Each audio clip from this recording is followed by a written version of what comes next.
आपने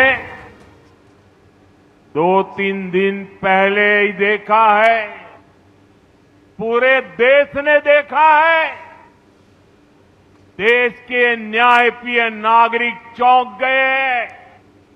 कैसे मालदा में न्यायिक अधिकारियों को बंधक बनाकर रखा गया।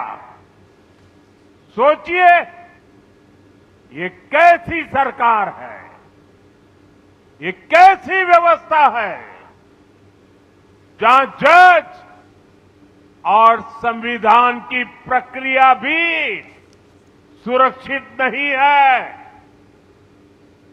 तो बंगाल की आम जनता की सुरक्षा की उम्मीद इन लोगों से कैसे की जाए। মোথাবাড়ির ঘটনা নিন্দা প্রথম করেছেন মমতা বন্দ্যোপাধ্যায়, আমাদের মাননীয় মুখ্যমন্ত্রী। আমরা পরিষ্কার বলেছি, একজন বৈধ ভোটারের নামও বাদ দিতে দেব না। এই আন্দোলনটা গণতান্ত্রিকভাবে এবং আইনি পদ্ধতিতে চলবে। বিজেপি চাইছে গন্ডগোল হোক, বিজেপির বি টিম সি টিমকে দিয়ে ওরা গন্ডগোল করাচ্ছে। মোথাবাড়িতে গত বুধবার কি ভয়াবহ পরিস্থিতি তৈরি হয়েছিল এই সিসিটিভি ফুটেজ রাখবো আপনাদের সামনে, যা কিন্তু তার সাক্ষ্য বহন করছে। 2.5 মিনিটের একটা সিসিটিভি ফুটেজ, যেখানে কিন্তু স্পষ্ট দেখা যাচ্ছে বারবার করে বিচারকদের গাড়ির ওপর কিভাবে হামলা চালাচ্ছে তাণ্ডবকারীরা। এ হলো বুধবার মালদার মোথাবাড়ির দৃশ্য, যখন কালিয়াচক 2-এর বিডিও অফিসে ঘন্টার পর ঘন্টা আটকে থাকার পর রাস্তাতেও হামলার মুখে পড়েছিলেন জুডিশিয়াল অফিসাররা। দাঁড়িয়ে যদি যাই তাহলে আমরা সবাই মরে যাই। যেখানে বোম মেরেছিল high court take care of my children, take care of my children if something happens to me. সেই মুহূর্তে ভয়ঙ্কর ছবি ধরা পড়েছে রাস্তায় লাগানো সিসিটিভি ক্যামেরায়। ঘটনাস্থল মোথাবাড়ি বিধানসভার আমলিতলার কাছে। কালিয়াচক 2 নম্বর বিডিও অফিস থেকে এই এলাকার দূরত্ব মাত্র 2 কিলোমিটার।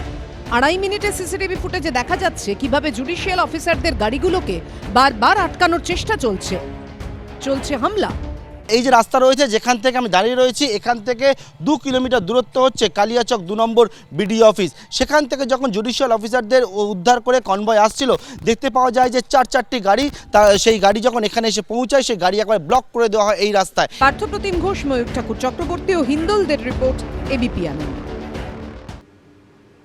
ভয়ঙ্কর হাড়হিম করা সেই ঘটনা হিন্দি সিনেমার কোনো চেজ সিকোয়েন্স কিন্তু নয়। রাস্তায় কিভাবে বিচারকদের গাড়িকে সেদিন তাড়া করা হয়েছিল তার ফুটেজও কিন্তু এবার সামনে এলো।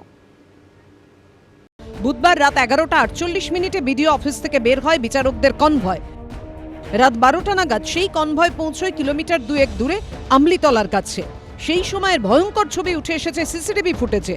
তাতে দেখা যাচ্ছে প্রথমে কনভয়ের 4টি গাড়ি দ্রুত গতিতে বেরিয়ে গেল, আর ছায়ার মতো তাদের ধাওয়া করছে একের পর এক মোটর বাইক। কিন্তু সামনে রাস্তা আটকানোয় বিচারকদের গাড়ির কনভয়ের গতি কমে যায়, আর পিছু ধাওয়া করা বাইকগুলোর গতিবেগ এতটাই বেশি যে টাল সামলাতে না পেরে বিচারকদের কনভয়ের গাড়িতে ধাক্কা মারে একটি মোটর বাইক। রাস্তার পাশে ছিটকে পড়েন চালক। একটি গাড়ির গতি এতটাই বেশি ছিল, এক জুডিশিয়াল অফিসারের গাড়ির পেছনে গিয়ে ধাক্কা মারে এবং ধাক্কা মেরে মোটর বাইক থেকে ছিটকে ওই ব্যক্তি মাটিতে পড়ে যাচ্ছে। দীর্ঘক্ষণ রাস্তাতেই পড়ে থাকতে দেখা যায় ওই বাইক আরোহীকে।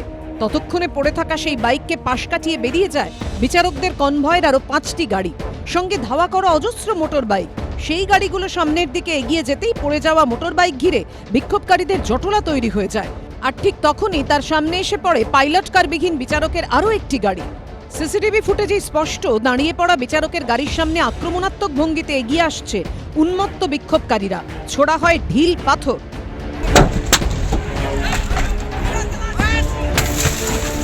আরও 2টি গাড়ি আসে, যার মধ্যে একটি গাড়িতে হচ্ছে নীলবাতি লাগানো রয়েছে। সেই গাড়ি সামনের যে পরিস্থিতি, ভয়ঙ্কর পরিস্থিতি, সেটা দেখে কোনো রকমে সেই গাড়ি ঘুরিয়ে নেয় এবং ঘুরিয়ে যখন নেওয়ার চেষ্টা করে সেই গাড়ির পেছনে কিন্তু ধাওয়া করা হয়। দেখতে পাওয়া যাচ্ছে উন্মুক্ত জনতা যারা তাণ্ডব করছিল, তাদের কারোর হাতে লাঠি রয়েছে, বাঁশ রয়েছে, হাতে ইট রয়েছে, সেটা নিয়ে ওই গাড়িতে হামলা করতে থাকে। ততক্ষণে বিচারকের গাড়ির ওপরও ঢিল পাথর ছোড়া শুরু হয়ে গেছে। এবিপি আনন্দ। সেই ঘটনার পর বেশ কয়েকটা দিন কেটে গিয়েছে, এখনো রাস্তার ধারে পড়ে রয়েছে পাথর, বাঁশ, কাঠের গুঁড়ি, যা মনে করে দিচ্ছে সেদিনের সেই বিভীষিকাময় পরিস্থিতি। বুধবার সেখানে যে কি ভয়ঙ্কর পরিস্থিতি হয়েছিল তাই রাস্তা দেখলেই পরিষ্কার হয়ে যাবে। স্থানীয় সূত্রে জানা যাচ্ছে যে যখন রাস্তা ব্লক করা হয় তখন কিন্তু এই যে বড় বড় গাছের ডাল এখানে রয়েছে, এই গাছের গুঁড়ি এগুলোকে একেবারে রাস্তার মধ্যে ফেলা হয়। এই যে পাথরগুলো রাখা রয়েছে আমলিতলাতে, এবং এই পাথরগুলোকে নিয়ে এসে একেবারে রাস্তার মধ্যে নিয়ে আসা হয়। এরা ভারত রাষ্ট্রের মধ্যে খানিকটা অংশ নিয়ে Islamic Republic of West Bangladesh বানাতে চায়। রাজনৈতিক দল বিজেপি ছাড়া এই ঘটনার নিন্দা করলো বা কোনো রকম অন্য কথা বললো। আসলে রসুনের সমস্ত কোয়ারি গোড়া এক জায়গায়, শেকড় এক জায়গাতেই। যা হুমায়ুন, তাই সেলিম, তাই ববি হাকিম, তাই মমতা, তাই তৃণমূল, তাই মিম, তাই আপনাদের মোফাক্কেরুল ইত্যাদি। যারা এই কাজগুলো করেছেন সেই অ্যারেস্টগুলো হয়েছে, যথার্থভাবে তাদের শাস্তি হবে। কিন্তু মানুষের বিক্ষোভটা যে ন্যায্য ছিল তারও কিন্তু এটাই আমরা বলেছিলাম যে কারা করেছিল সেটা তাদের পরিচয়, তাদের রাজনৈতিক পরিচয় সবটা বেরিয়ে আসুক, এটা লুকোনোর কিছু নেই। সব মিলিয়ে বুধবার রাতে কতটা আতঙ্কের মধ্যে ছিলেন বিচারকরা তাই সিসিটিভি ফুটেজে স্পষ্ট। এবিপি আনন্দ। এবিপি আনন্দ, এগিয়ে থাকে, এগিয়ে রাখে।